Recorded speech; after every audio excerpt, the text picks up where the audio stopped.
Se você nunca fez uso de um prazol, você com certeza conhece alguém que já usou ou ainda usa esse tipo de medicamento.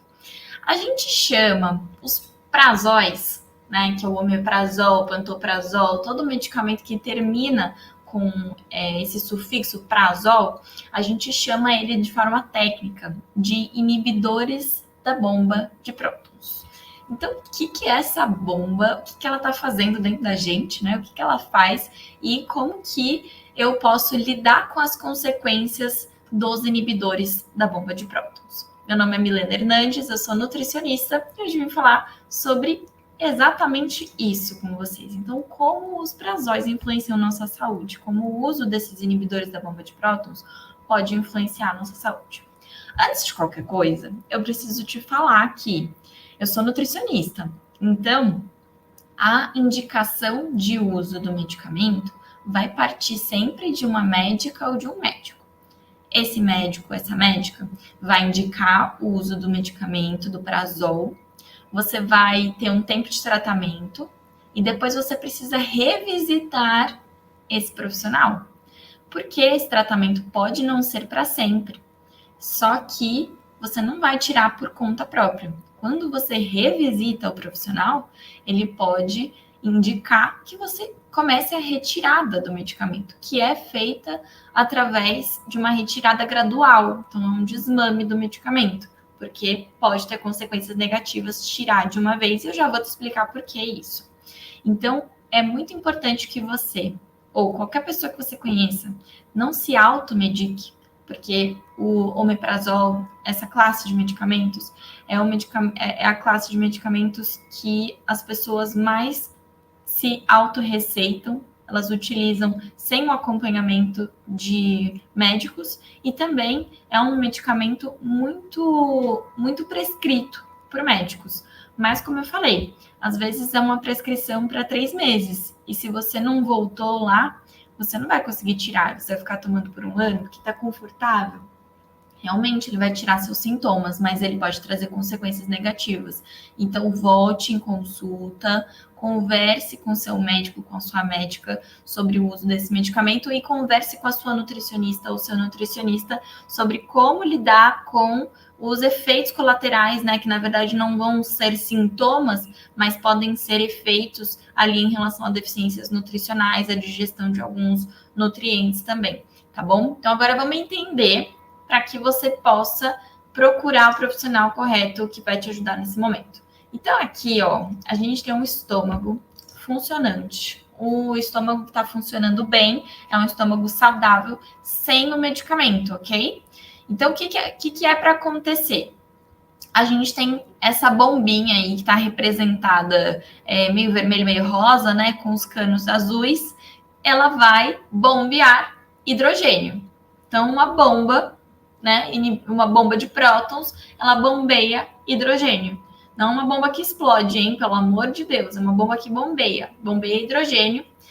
Depois vai sair um cloro pelo canal de cloro, então que tem dentro do nosso estômago. Então pensa que a bomba ela tá na bordinha do estômago e ela vai para dentro. Então o hidrogênio e o cloro se encontram lá no estômago e se forma o HCl. O que é o HCl? Ácido clorídrico, que é o ácido que tem no nosso estômago. Então, o estômago é ácido? Sim, ele é muito ácido. Ele tem o pH em torno de 1 até 2, mais ou menos. E daí, quando a gente toma um medicamento, né, o inibidor dessa bomba, daí o pH sobe um pouquinho. Mas o natural é que esse pH seja de 1 a 2. Por que isso? Porque é neste pH em que algumas enzimas serão ativadas. O que são enzimas? Enzimas digerem alimento. Então, uma enzima que digere proteína, ela não vai conseguir ser ativada. Então, a gente vai ter uma digestão de proteína muito ruim se a gente não tiver esse pH ácido. Outra coisa que acontece é que no estômago ácido, alguns nutrientes sofrem algumas transformações. Então, o ferro de um tipo é transformado no ferro de outro tipo. Eu não estou falando de ferro M, não M aqui, tá bom? É só a forma mesmo que ele se apresenta. Então, o ferro vai ser transformado, preparado para ser absorvido lá no intestino. E quando não tem um pH ácido, isso não acontece. E o intestino só vai aceitar o ferro daquela forma. Então, não vai ser absorvido. Então, você pode ter uma deficiência de ferro, você pode ter uma deficiência de cálcio, porque o cálcio ele vai ser melhor absorvido quando passa por esse processo no estômago também, de magnésio e de B12. A B12, eu vou fazer uma observação aqui, que ela é mais chatinha ainda do que os outros nutrientes. A B12, além do pH ácido, ela vai precisar de outros fatores. Ela precisa de um transportador, ela precisa de um fator intrínseco, que é um fator que existe lá no estômago já. Então, o ácido contribui.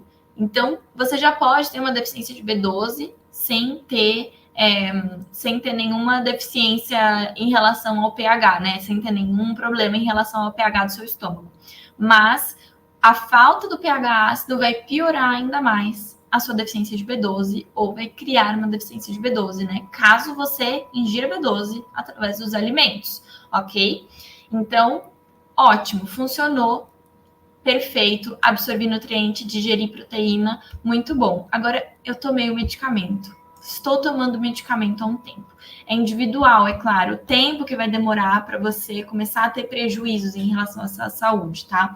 Mas é importante que a gente saiba que o prazol vai agir exatamente ali na bomba. Então, na bordinha do estômago, temos a bomba de prótons, o inibidor da bomba vai realmente inibir a ação dessa bomba. Então, não vai ter hidrogênio, não vai ter o hidrogênio, ele não vai encontrar com o cloro, ele não vai formar o ácido e você vai ter um pH em torno de 5, 5,5.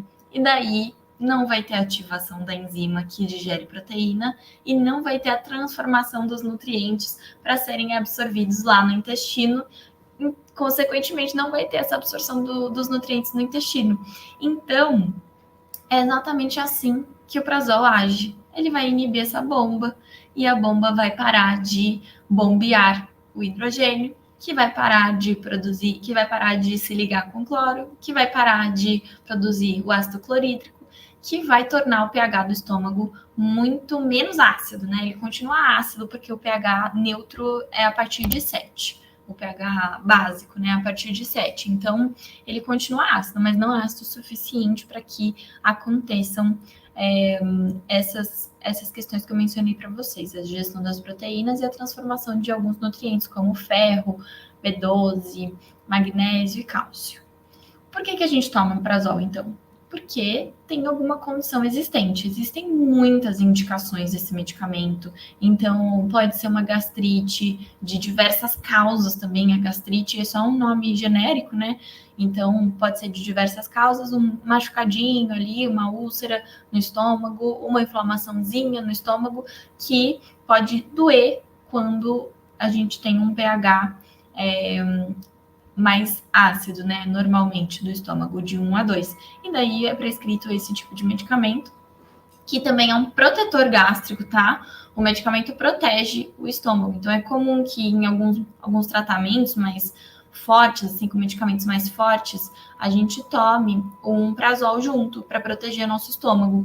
E assim, o uso pontual, ele não vai ter problema nenhum. Daqui a pouco você volta já sem o uso de medicamento, já vai dar tudo certo, já vai voltar a absorver nutriente. Então, não é algo para se preocupar. O que a gente precisa se preocupar é quando o tratamento é mais longo. Assim, vamos começar a se preocupar de verdade a partir de 6 meses de tratamento. Mas antes, já é interessante você consultar com um nutricionista para saber o que você pode fazer durante, para otimizar essa digestão das proteínas, por exemplo, para você suplementar, quem sabe, porque o tipo de suplementação que a gente toma, ele não vai precisar do pH ácido para ser absorvido. Então, não tem problema nenhum. Então, isso tudo para te falar que é muito importante que você acompanhe com um profissional se você usa esse tipo de medicamento ou se você vai usar esse tipo de medicamento em alguma condição. Se você conhece alguém, fala para essa pessoa voltar no médico, fala para essa pessoa consultar com o nutricionista. E agora que você já entende, você pode até tentar explicar esse conceito da bomba de prótons ou encaminhar esse vídeo para essa pessoa entender exatamente o que o medicamento está fazendo no corpo dela e quais são as consequências disso, tá bom? Eu espero que eu tenha ajudado, espero que eu tenha esclarecido algum conceito aí para vocês e a gente se vê no próximo vídeo.